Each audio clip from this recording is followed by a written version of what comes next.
जय माता दी सभी को। हर हर महादेव। आज हम बात करेंगे जमीन में गड़े हुए धन की, या जमीन में गड़े हुए खजाने को लेकर जो लोग बाग कहते हैं।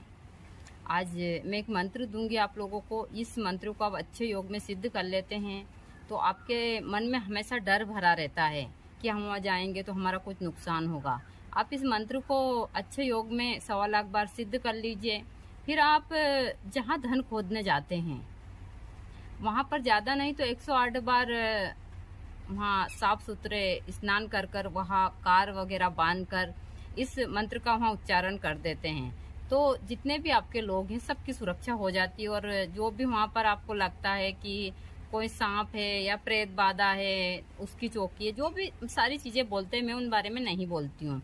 मैं हर एक चीज़ से आपकी सुरक्षा की बात करती हूँ उस मंत्र से। लेकिन इसके बारे में एक भ्रांति है। लोग बाग हमेशा बोलते हैं कि जो गड़ा हुआ धन है वह एक जगह से दूसरी जगह चला जाता है। आपने हमेशा ये चीजें सुनी होगी। देखिए, आज मैं आप लोगों को हमेशा ऐसे तो मैं बताती हूँ, मैं अंधविश्वास में कोई काम नहीं करती हूँ।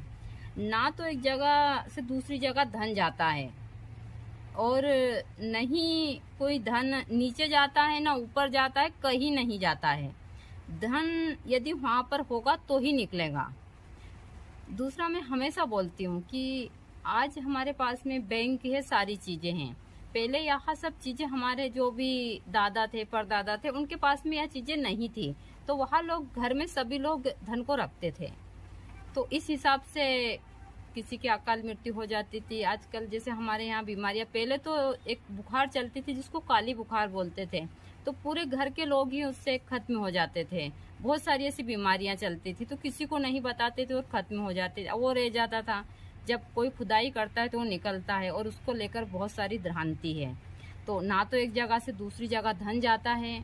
आप इस चीज में अपना पैसा बर्बाद और अपना वक्त बेवजह बर्बाद मत कीजिए। मैं इतना कहने के बाद भी मेरे पास अब भी फोन आते हैं और कहते हैं कि माता जी, हमको किसी ने वहाँ बताया था और वो धन वहाँ चला गया। मैं कैसे समझाऊं उन लोगों को? पढ़े लिखे समझदार लोग भी इस तरह की चीजें करते हैं और लोग बाग यह सारी चीजें लालच में ही करते हैं। दूसरा, मैं हमेशा बोलती हूँ कि मैं किसी को एक छोटा गड्ढा बूरने के लिए, बड़ा गड्ढा खोदने के लिए कभी नहीं कहती हूँ। तो यह चीजें मैंने देखी। जैसा मैं बताती हूँ, गुरुजी ने 10 साल काम किया इसके ऊपर। चाहे पग पाइलिया हो, उनको लाते थे, वहाँ लोग भी इतने झूठ बोलते हैं कि मैं उनके बारे में यदि बताऊं तो, क्योंकि उन लोगों का काम चलता है दिन में, उनको मुश्किल से बहुत कम लोग हैं जो हर कोई अपने आप को पग पाइलिया बता देता है। उनको सारी चीजें उस हिसाब से कि अरे ये चीजें नहीं होती है। अब पहले की बात और थी, और वो हिसाब पग पाइलिया जो इंसान होता है वो कब होता है और किस नक्षत्र में होता है तो काम करता है। जैसे रवि पुष्प नक्षत्र में कोई बच्चा पेड़ तरफ से पैदा होता है तो वह बच्चा के अंदर कुदरती दिव्य दृष्टि होती है। लेकिन लोग बाग पता नहीं क्या क्या समझते हैं और किस हिसाब से ठगी का शिकार होते हैं। मैं इस चीज के ऊपर ज्यादा बात नहीं करती हूँ क्योंकि बहुत सारे लोगों को बुरी लगेगी। मैं ऐसे ही तो लोगों को बुरी लगती हूँ और भी बुरी लगेगी बातें, लेकिन मुझे इन चीजों से कोई फर्क नहीं पड़ता। बहुत सारे लोग तो मुझे मंत्र इस प्रकार है। ओम नमो, ओम नमो विघ्न विनाशाय, निधि, निधि यानी धन, दर्शाए, दर्शाए, कुरु कुरु स्वाहा। मंत्र एक बार और बोल देती हूँ। पहले इस मंत्र को आप कंठस्थ कर लीजिए। ओम नमो, ओम नमो विघ्न विनाशाय, निधि, दर्शाए, दर्शाए, कुरु कुरु स्वाहा।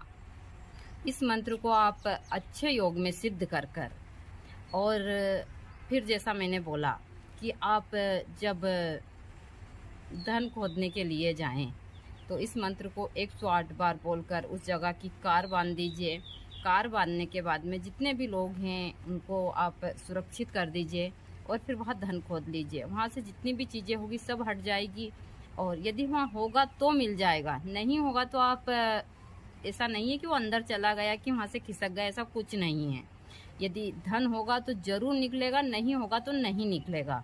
यहाँ मैं आपको गारंटी देती हूँ कि जहाँ चीज़ें होती है वहाँ से कभी नहीं खिसकती है, जहाँ होती है वहीं होती है।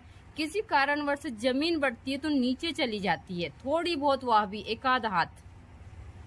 कहीं हजारों लाखों जगह पर ऐसी चीजें होती है, हर जगह नहीं होती है। तो आप इस मंत्र को अच्छे योग में सिद्ध कर और फिर इसको प्रयोग में लेते हैं तो आपकी सुरक्षा होती है। वहाँ जो धन है उस धन की सुरक्षा